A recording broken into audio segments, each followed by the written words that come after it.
Hi everyone, it's Chloe from King's Crossing, and today I'm going to be working on a canal that's going to go from the front of my island all the way to the back.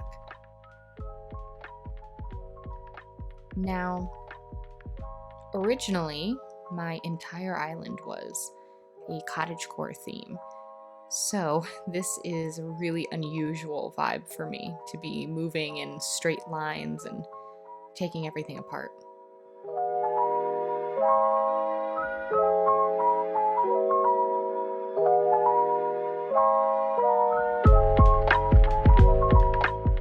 The first thing I'm doing here is I'm starting from my natural outlet, because one thing that's always bothered me is when you cut those areas off, you don't actually get to close them off all the way.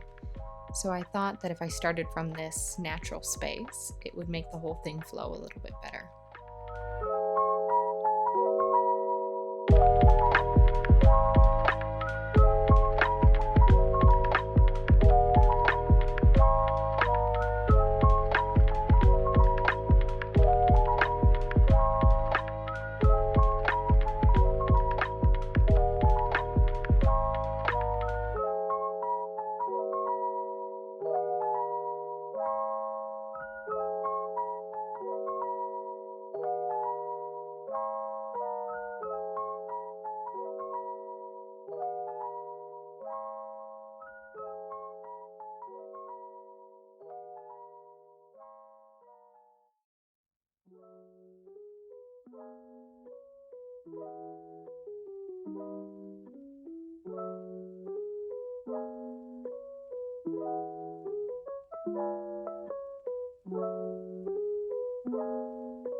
Now, my last couple of videos inspired me to change the theme of my island overall.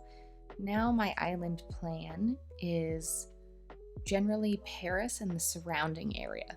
So, the left side of my island will be Paris proper, with Versailles and the Louvre and some residential areas, as well as my Parisian park that I made.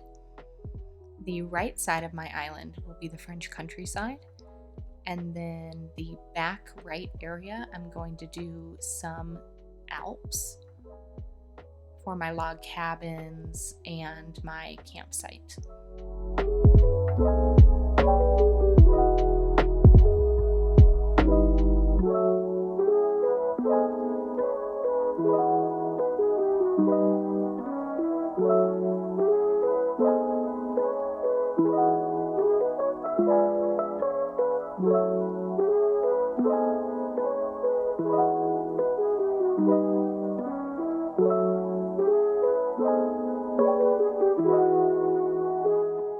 And it's safe to say that I think I had to empty my pockets 3 or 4 times with the amount of flowers that I dug up, because, this snow, I cannot keep my flowers under control right now.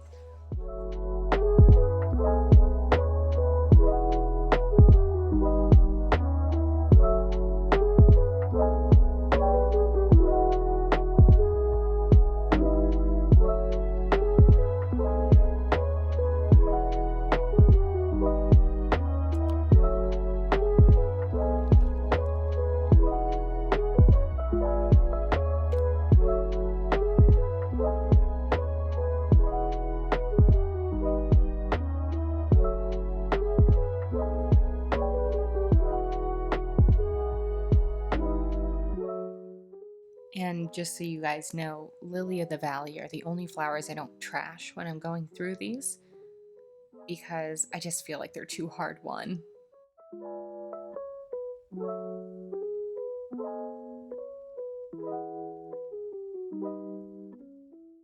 I wanted to do the perimeter and go out sort of one square on either side of how wide I needed my canal to be.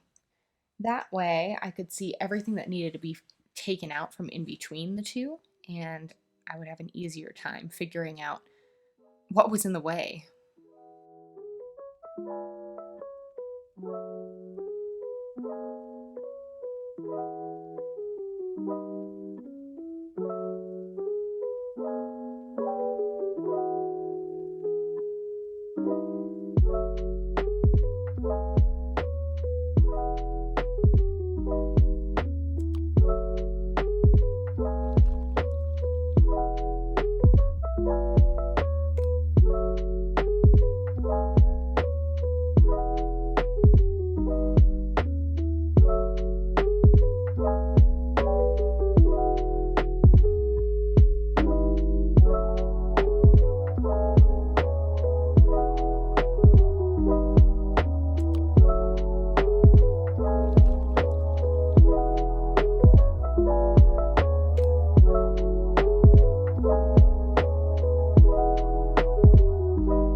Now, if you're doing this yourself, I would not recommend taking it all the way back because you're going to have a really hard time finding a natural ending for your canal. I ended up building up this back section that I'm tearing down so that I could make the canal have a waterfall and then end at a pool. That said, you can really do it however you want to. The world is your oyster. And I just did this to speed things up because I hate rounding the edges of the cliffs and then feeling like I have to do every single section like twice.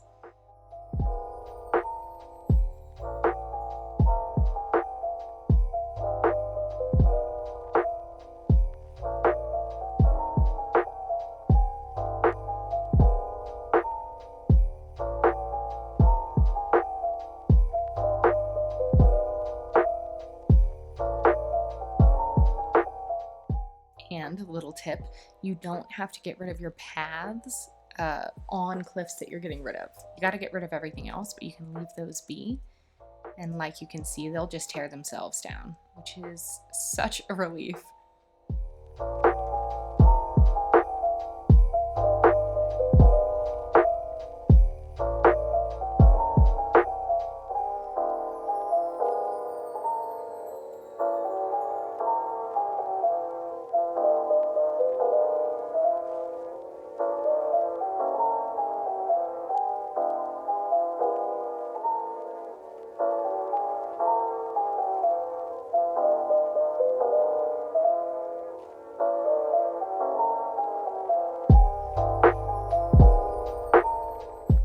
I will say doing something like this does take a lot less time to terraform than working on more cottagecore or really natural core type of terraforming projects because you don't have to finagle certain things. You're just going straight back in a line, and once that's done, it's done.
So yeah, I got stuck.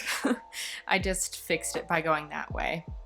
And then I had to take a break because, as you could see, I was working at night and I think I was starting to lose my mind a little bit. So I decided to go ahead and extend the path I had used in my park area all the way out, but I wanted it to look wider so that the park felt like there was more greenery, and then the paving near the canal felt more like a big wide city street.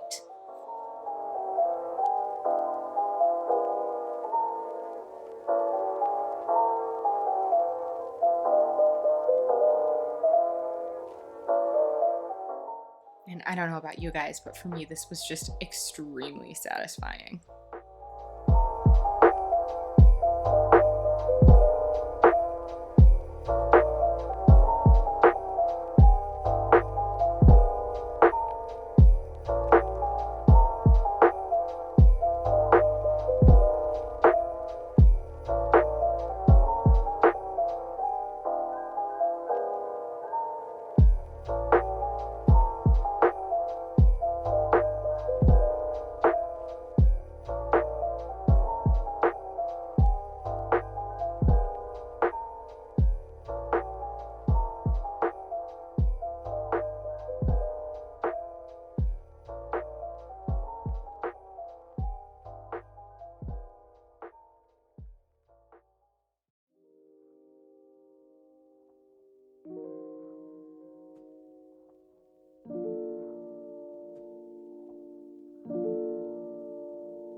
So I decided that I needed to replace my bridges so that all of them matched. And I went with the stone bridges because I think they're the closest to these stone paths.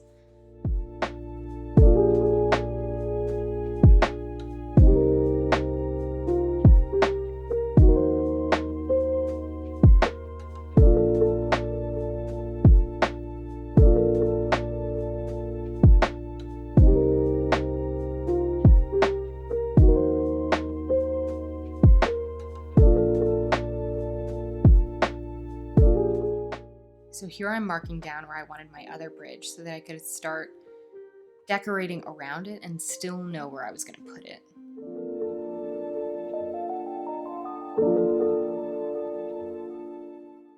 The amount of fencing I had to make for this is insane.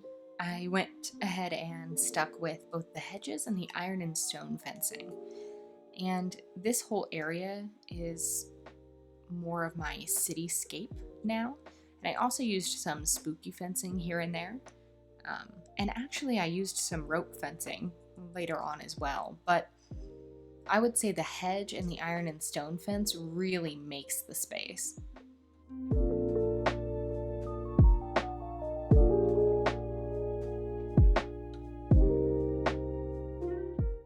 Word to the wise though, you can fish over the hedges, you cannot fish over the iron and stone fence. So just make sure you have enough room for fishing tourneys and things.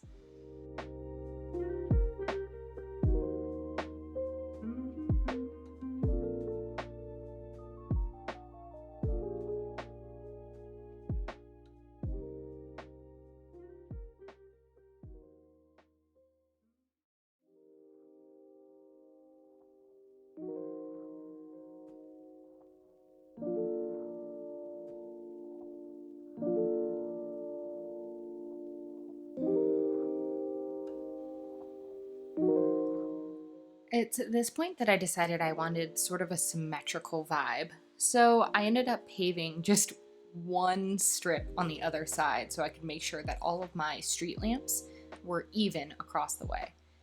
And this is the trick that I used to make sure it would work. I just dug holes next to my bridges to make sure it was the same distance.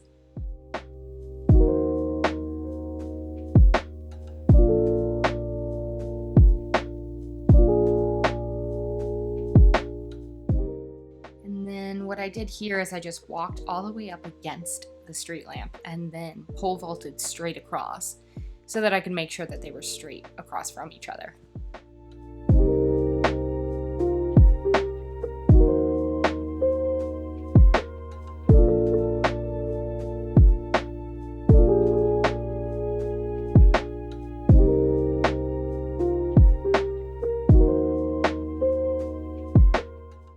I ran up and down this canal so many times, guys.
At this point, I felt like I finally had enough fencing and lampposts down that I could go ahead and get my areas decorated. So the first thing I wanted to build was a little sort of riverside cafe.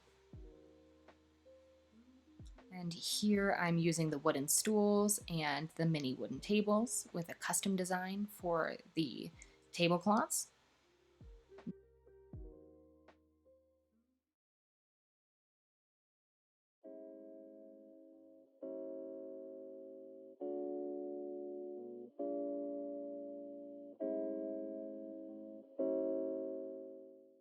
and I'm just using the garden wagon, and I'm really trying to figure out the direction I want it to go and if I wanted it to stick out or not.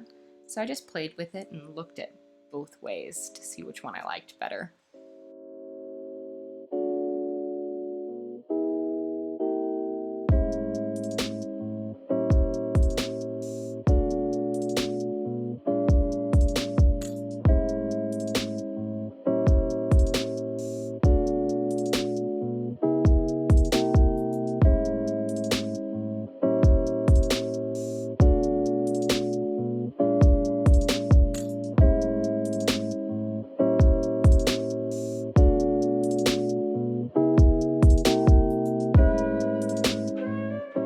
Keep in mind whenever you're decorating anything outside, as you can see I had to deal with, you have to put things down in a certain direction if you want them to be rotated that way. It's not like when you're decorating in your house and you can just turn everything. So, just make sure you're keeping an eye out for that.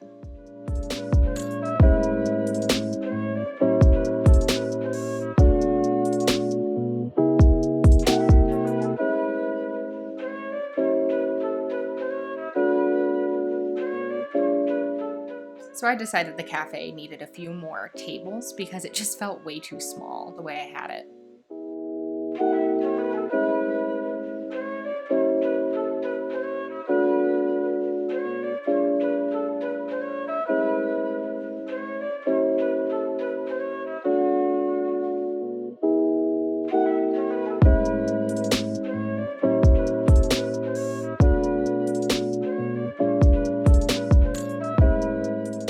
For anyone trying to recreate this look, each side of the canal is 5 squares wide, and then the canal itself is, I believe, 4 squares wide.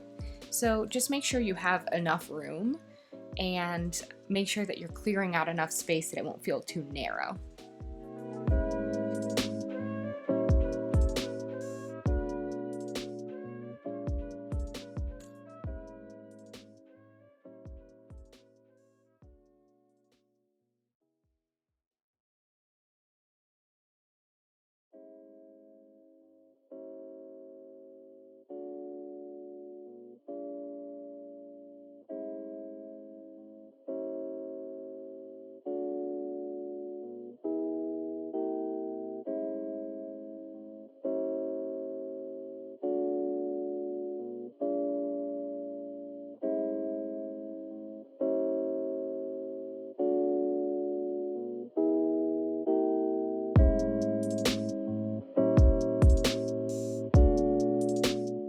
So I decided that I wanted to create a little more visual interest down the canal itself. So I made these little squares like hopping spots, and then I paved circles on them to look like pedestals and put some statues down. Now, statues are not easy to come by. I'm going to warn you guys that right now. I got them by trading for them on Nookazon.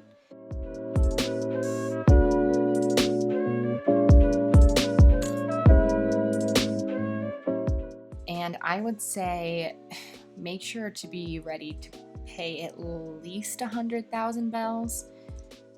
If you're looking for a way to make money on Animal Crossing, I would say your best bet is probably the turnip exchange. So, buy a bunch of turnips on Sunday and then find someone via Discord who is charging like a Nook Miles ticket or, a certain amount of bells for you to come to their island and sell it at a really high price. The last time I did this, just for reference, I made 3 million bells, and it really makes everything that you want to do in this game infinitely easier.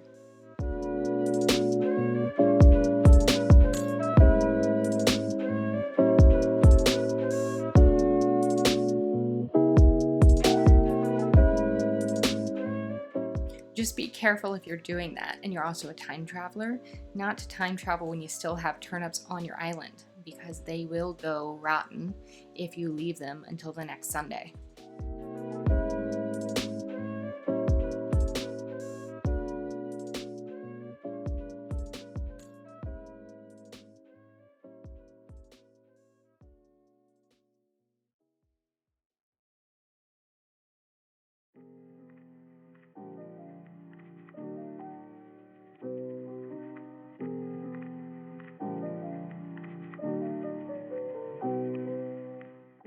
as you can see, I'm really struggling with this area. I just didn't want it to look too much like a carbon copy of my other cafe space, but I wanted to keep the overall vibe going.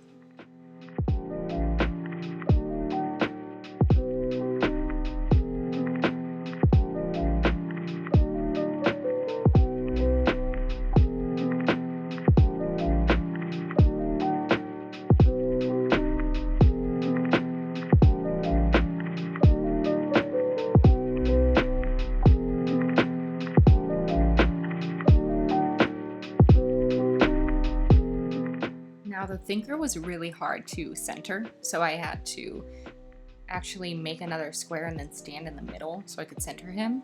If anyone has tips on how to do that more easily, I would really appreciate your input.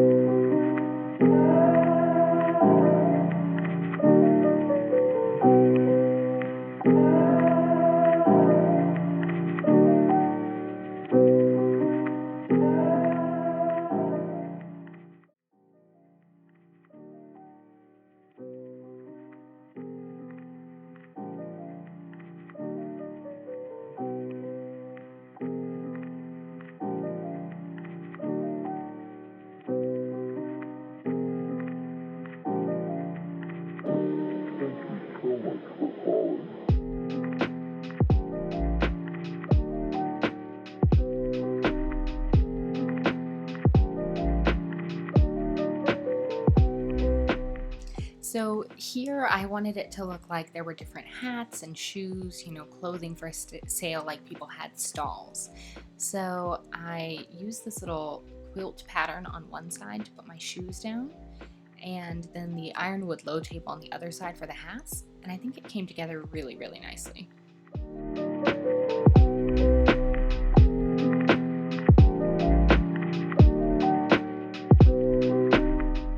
One thing that will make any of this look more natural is putting fringe on the ends of your blankets. It just makes it look a lot less like you stuck a square onto the ground.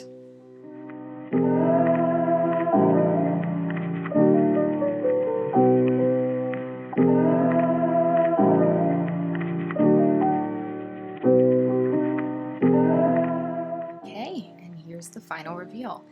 I've done a lot of work since, and I'm going to show you some of that as we go.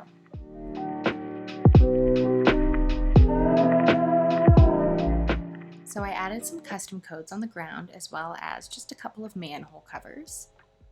And I moved the thinker forward a bit because I got a Leaning Tower of Pisa.